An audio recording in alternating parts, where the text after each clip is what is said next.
बिस्मिल्लाहिर्रहमानिर्रहीम। अस्सलाम वालेकुम। आज मैं आपको कलेजी मसाला बनाने की रेसिपी दूंगी और साथ ही कुछ टिप्स भी दूंगी, क्योंकि बहुत से लोगों की ये शिकायत होती है कि जब वो कलेजी बनाते हैं तो इसकी स्मेल खत्म नहीं होती या कलेजी सख्त हो जाती है। तो याद रखिएगा कि कलेजी को आप जितना ज्यादा पकाएंगे वो उतनी ज्यादा सख्त हो जाएगी। और दूसरा, कलेजी पकाते वक्त आप कभी भी शुरू में नमक ना डालें। शुरू में भी नमक डालने से कलेजी हार्ड हो जाती है। और इसकी स्मेल खत्म करने के लिए आप कलेजी को पिसा हुआ अदरक लहसुन लगाकर 10 से 15 मिनट के लिए रखकर पानी में बॉईल करके इसका पानी फेंक दीजिए, जिससे इसकी स्मेल बिल्कुल खत्म हो जाती है, जो कि मैं बाद में इसी तरीके से कलेजी बनाकर आपको दिखाऊंगी। और कलेजी मसाला बनाने के लिए हमें चाहिए बकरे की कलेजी 1 किलो। इसे आप धोकर छोटे छोटे पीसेस में काट लीजिए। प्याज 2 अदद बारीक छोटे कटे हुए, टमाटर 2 अदद बड़े साइज के कटे हुए, थोड़ा सा हरा धनिया, 6 अदद हरी मिर्चें, तेल 3/4 कप। आप अपनी मर्जी से तेल कम या ज्यादा भी कर सकते हैं। दही 3/4 कप, पिसा हुआ अदरक लहसुन 3 टेबलस्पून, सुर्ख मिर्च पाउडर 1 टीस्पून, नमक हस्बे जरूरत, धनिया पाउडर 1/2 टीस्पून, जीरा पाउडर 1/2 टीस्पून, कसूरी मेथी 1 टेबलस्पून, हल्दी 1/2 टीस्पून, गरम मसाला पाउडर 1/4 टीस्पून। एक और टिप आपको देती चलूं कि कलेजी के ऊपर एक बारीक सी लेयर भी होती है, यानी एक बारीक सी झिल्ली भी होती है। अगर आप वो भी उतार दें तो आपकी कलेजी सॉफ्ट बनती है, जो कि अभी मैं आपको दिखाऊंगी कि आप किस तरह से ये झिल्ली उतार सकते हैं। और ये देखें, इस तरह से ये ऊपर झिल्ली होती है। आप इसको इस तरह से उठाकर और इसको हल्का सा इस तरह खींचकर आप इस तरह उतार सकते हैं।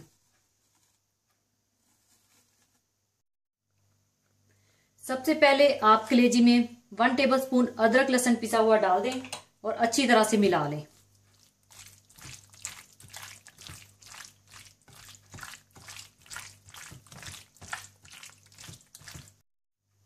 कलेजी में पिसा हुआ अदरक लहसुन मिलाने के बाद आप इसे 10 से 15 मिनट के लिए छोड़ दें।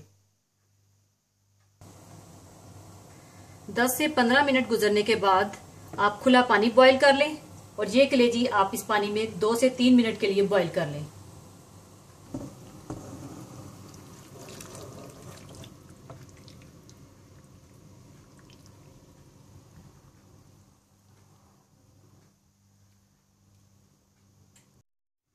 दो से 3 मिनट बॉईल करने के बाद आप इसका पानी ड्रेन कर दें।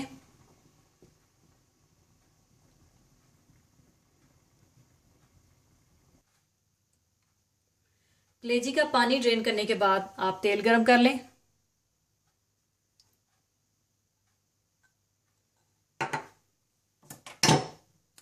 इसमें आप कटे हुए प्याज डाल दें।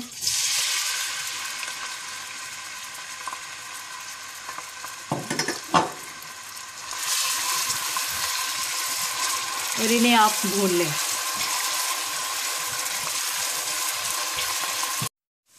और जब प्याज हल्के ब्राउन होने लगे तो आप इसमें पिसा हुआ अदरक लहसुन डाल दें।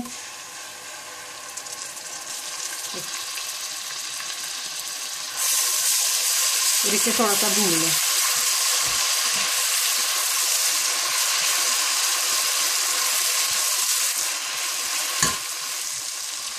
थोड़ा सा भूनने के बाद आप इसमें टमाटर डाल दें।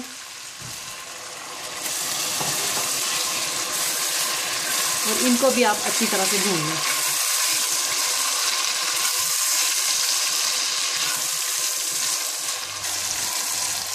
और 1/2 कप आप इसमें पानी भी डाल दें ताकि टमाटर अच्छी तरह से गल सकें।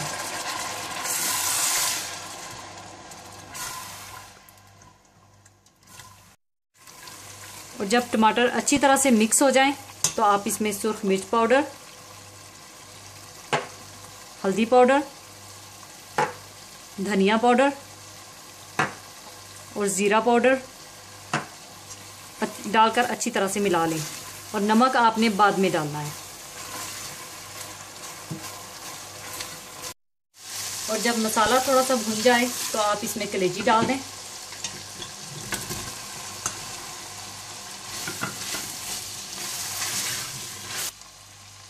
और और साथ ही आप इसमें दही डाल दें।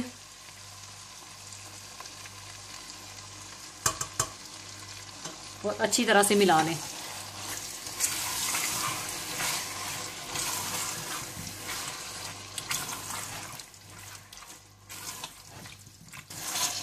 और अब आप इसे अच्छी तरह से भून लें।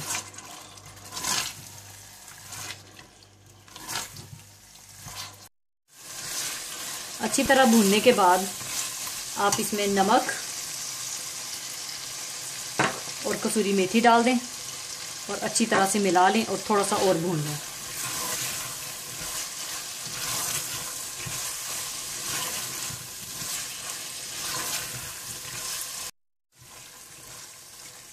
जब कलेजी अच्छी तरह से भुन जाए तो आप इसमें हरी मिर्चें,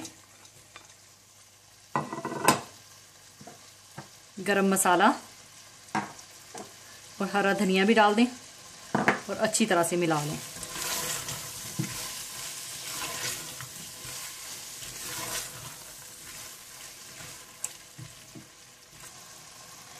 और 2 मिनट के लिए आप इसे कवर करके रख दें, बिल्कुल हल्की आंच पर। लीजिए, कलेजी तैयार हो चुकी है। इसे अब मैं सर्विंग बाउल में निकाल लूंगी।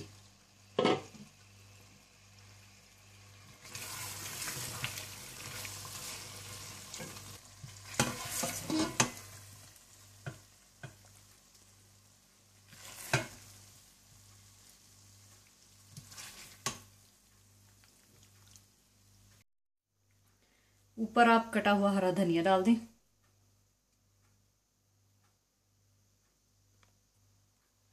और अगर आप चाहें तो ऊपर आप कटी हुई अदरक भी डाल दें।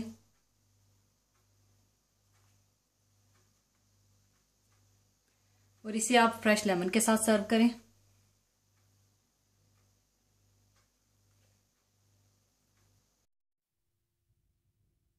लीजिए, कलेजी मसाला तैयार है।